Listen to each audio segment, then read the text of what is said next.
Ilang segundo rin sila sa ganoong sitwasyon bago itinulak papalayo ni Cedric si Micah na para bang napapaso. Hindi nagustuhan ni Micah ang naging reaksyon ni Cedric. Nainsulto kasi siya sa ginawa nitong pagtulak sa kanya. Pero hindi siya nagpahalata. Sorry, sambit ni Micah nang makatayo. Sa sobrang hiya ay dali-dali siyang umakyat at hindi na niya nilingon pa ang binata. Bumangon si Cedric mula sa pagkakahiga at saka ito naupo sa buhanginan. Napabuga na lang ito ng hangin sabay tingin sa itaas. Nabigla siya sa nangyari kaya naitulak niya papalayo si Micah. Imbes na alalayan niya ito. Sabit ka na naman. Aniya, sabay kusot ng buhok. Muli siyang napabuga ng hangin bago siya tumayo. Itinabi niya muna ang dala niyang cooler bago siya sumunod kay Micah sa itaas. At doon naabutan niya pa ito habang nililinisan ng sugat sa daliri. Okay ka lang ba? Tanong ni Cedric nang maupo siya sa lapag. Inabot niya ang nasugatang paa ni Micah at saka niya yon hinipan. Bahagyang umangat ang kuko sa kanang hindalaki ni Micah, kaya alam niyang hindi biro ang tinitiis nitong sakit.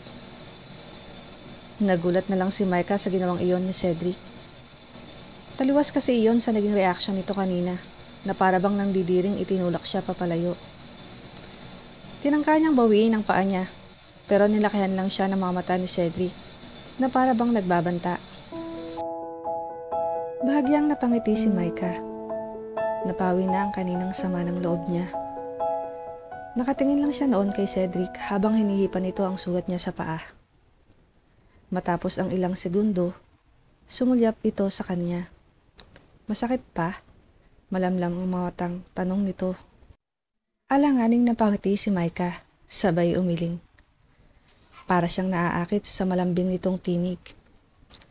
Lalo pa nang maingat na pagpagin ni Cedric ang mga buhanging dumikit sa mga paa niya. Bakit kasi ang clumsy mo? Nakangiting sabi nito nang tumingin sa kanya. Tinulisan niya lang ito ng nguso, pero hindi siya sumagot. Tumayo si Cedric at pumasok sa kwarto, at nang makabalik ay may dala na itong panyo. Nagulat na lang siya nang maupo ito at talian ang sugat niya sa paa. Masakit yan kapag nasabit sa kumot. Anito nang muling tumingin sa kanya. Napangiti ang dalaga habang nakatitig sa binata. Ilang segundo rin sila sa ganoong posisyon, nang bulabugin sila ng pag-iyak ni Miggy. Kapwa sila napalingon sa silid.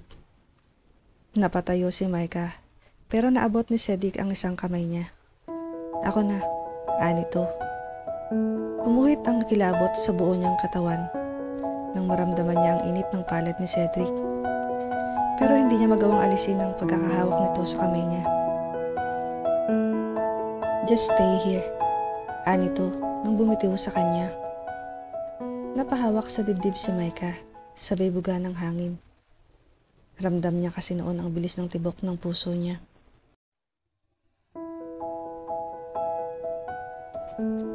Hindi maiwasang mapangiti ni Cedric habang pinagmamasdan si Micah. Nanoy sarap na sarap sa pagkain. Bigla itong napatigil nang mapansin siya. Hindi ka ba kakain? Tanong ni Micah. Napangiti si Cedric. Binatak niya ang plato papalapit sa kanya at saka siya umabot ng pagkain. Pagkatapos ay nagsimula na rin siyang kumain. Hindi noon napapansin ni Micah ang paminsang-minsang pagsulyap niya.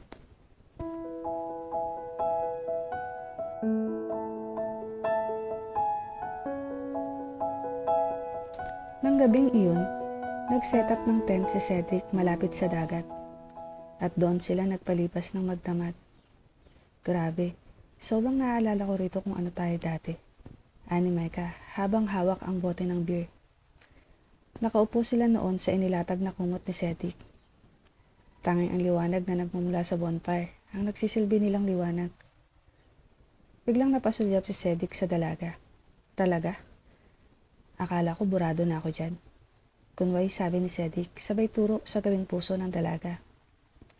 Bahagyang napangiti si Micah. Of course not. Ang saya-saya kaya natin nun. Anito, sabay lagok ng beer. Akala ko rin eh.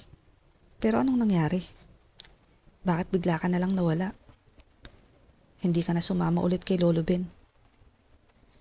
Gumuhit ang tipid ng ngiti sa mukha ni Micah. Bakit pa? Hindi ka na rin naman sumama. Ano pa ako ron?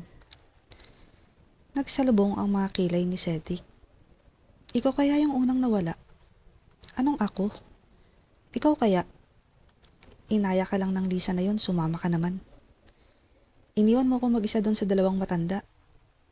May himig pagtatampong, sabi ni Micah.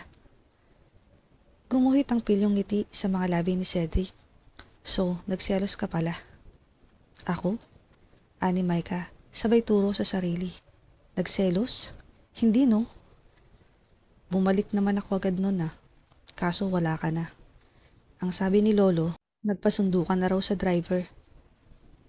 Boring na nga ako ron eh. Hindi ko naman gets ang mga pinagkukwentuhan nila. Ano pa ako ron? Kung hindi ako sumama nun kay Lisa, magiging kayo ba nung Neil na yon? Biglang naibuga ni Micah ang beer. Sabay na tawa. Na-connect mo pa talaga si Neil dun? Ang bata pa kaya natin nun? Sagutin mo yung tanong ko. Magiging kayo ba? Napatitig sa kanya si Micah. Hindi ko alam. Kailan ko lang naman na-meet si Neil. College na siguro yun. Naging magkaklase kami sa isang subject.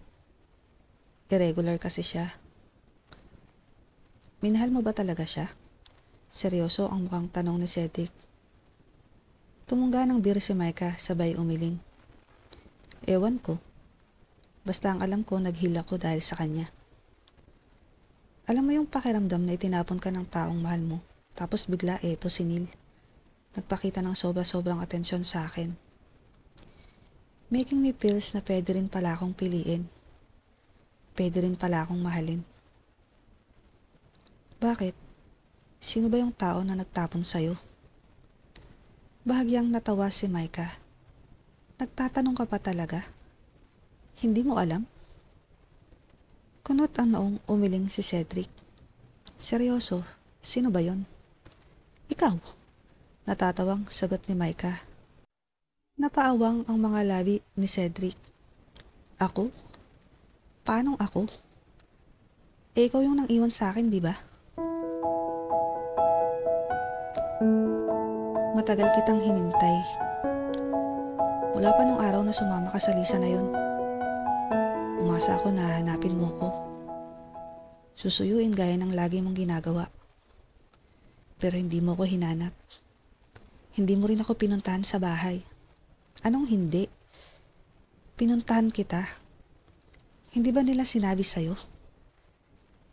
Binalik-balikan kita sa bahay niyo nung araw na yon, pero ayaw mo kong labasin. Napaawang ang mga labi ni Micah. Matagal din bago siya nakasagot. Nagkulong ako sa kwarto kasi iyak ako ng iyak nun. Ayoko silang kausapin. Nagtakip na ako ng tenga nun kaya hindi ko na naririnig yung mga sinasabi nila. Kung matagal mo na pala akong hinihintay, bakit bigla ka nalang naglayas nung araw na pupunta kami sa inyo? Aksidente ko kasing narinig yung usapan nila mama na may anak ka na. Napailing si Cedric sa bitungga ng beer. What if walang Miggy? Tatakasan mo pa rin ba ako? Malamlam ang mga matang ngumiti ang dalaga. Siguro. Muling tumangga ng alak si Cedric bago ito nagsalita. Ang labo mo. Hindi mo man lang ako kinausap bago ka tumakbo. Kami na noon. Sobrang gusto lang talaga kita kaya binalak ko na iwalanan siya kapag okay na tayo. Pero nakonsensya naman ako. Kaya nung nalaman ko na may anak ka na pala, naisip ko na baka yun yung sign para hindi ko naiwan si Neil. Bahagyang natawa si Cedric. Hindi ko alam kung matutuwa ako sa sinabi mo. Ako ang gusto mo pero ako ang nilaglag mo. Nagsalubong ang mga kilay ni Micah. Bakit mo ba ako kinukonsensya? Ikaw nga itong may anak na. Hindi tumitingin sabi niya, sabay tungga ng beer. Inabot ni Cedric ang hawak niyang beer at saka nito ibinato sa malayo. Pagkatapos ay hinila siya nito papalapit at saka siya siniil ng halik sa labi. Sa unay pumapalag pa si Micah, hanggang sa unti-unti na rin siyang nagpaubaya sa binata. Ang tagal kitang hinintay, Micah, ani Cedric nang bumitaw sa kanya. Nangilid ang luha sa mga mata ni Micah. Sinungaling. Kung hinihintay mo ko, bakit may Miggy ka na? Hindi ko anak si Miggy. Anak siya ng half-sister ko, si Cassie.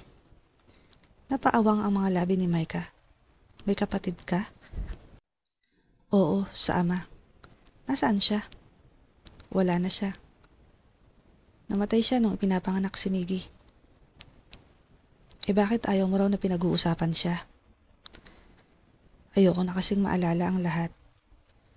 Sinisisi ko kasi ang sarili ko kung bakit nawala si Cassie.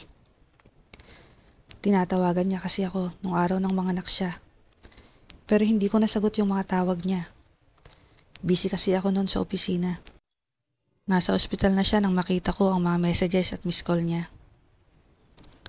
Pero huli na rin. Wala na siya nang madatnan ko sa ospital. Nagkaroon kasi siya ng komplikasyon sa panganganak. Ang sabi ng doktor, maaagapan pa raw siguro kung agad siyang nadala sa ospital. I'm sorry. Mabigat pala sa'yo ang nangyari. Hindi ko na dapat itinanong. It's okay. Gusto ko rin naman ipaalam sa'yo yon. Nasaan na yung papa ni Miggy? Tanong ni Micah. Napailing si Cedric. Hindi naman alam ni Cassie kung sinong nakabuntis sa kanya. Medyo napariwara kasi yon nung namatay si papa. Tapos sinabayan pa ng pag-aabroad ng mama niya. Ayun, kala mo nakakawala sa koral. Gabi-gabing gumigimik kung sino-sino ang mga nakakasama. Kawawa naman pala siya. Wala sa loob, nasabi niya. Teka lang, ba't parang naiba ang usapan natin? Ani Cedric nang humarap sa kanya. Why don't we talk about us? Nangingiting sabi nito. Pigil ang ngiting tumingin sa kanya si Micah. As? Tanong nito. Hindi ka na makakapag-deny. Umamin ka na na mahal mo ko eh. Natatawang sabi ni Cedric. Sabay pisil sa ilong niya. Akala ko hindi mo na-catch yung part na yon. Hindi ka kasi nag-react kanina. Nanggigigil kasi ako sa mga sinasabi mo. Ani Cedric. Nanay nagtangkang humalik sa kanya. Pero agad naman niya itong itinulak papalayo. Tulog na tayo. Ani Micah. Anong tulog? Mag-uusap pa tayo. Bakit? Ano bang pag-uusapan natin? Tungkol sa kasal. Ano? Kailan mo gusto? 1 year lang naman, di ba? Biro ni Micah. 1 year ka dyan. Void na yun. Wala ka nang takas sa akin. Sa ayaw at sa gusto mo, pagtsatsagaan mo ang mukhang ko habang buhay. Ani Cedric, na nooy niyakap na siya ng mahigpit. Uy, akyat na tayo. Ani Micah, nang tapikin sa braso si Cedric. Dito na lang tayo matulog. Cedric, malamig na rito. Okay lang yan, yayakapin na lang kita. Biro ng binata. Natatawa si Micah, sira ka talaga. Baka sipunin tayo. May gamot akong dala. Hindi pa awat na sagot ni Cedric. Wala nang nagawa si Micah nang hilahin siya ng binata papasok sa tent. Pinagitnaan nila ang bata na mahimbing na natutulog. Medyo maluwag naman ang tent kaya nagkasya silang tatlo sa loob. Madaling araw na nang maramdaman ni Micah ang pagtabi sa kanya ni Cedric. Anong ginagawa mo? Anya, nang lingunin niya ito.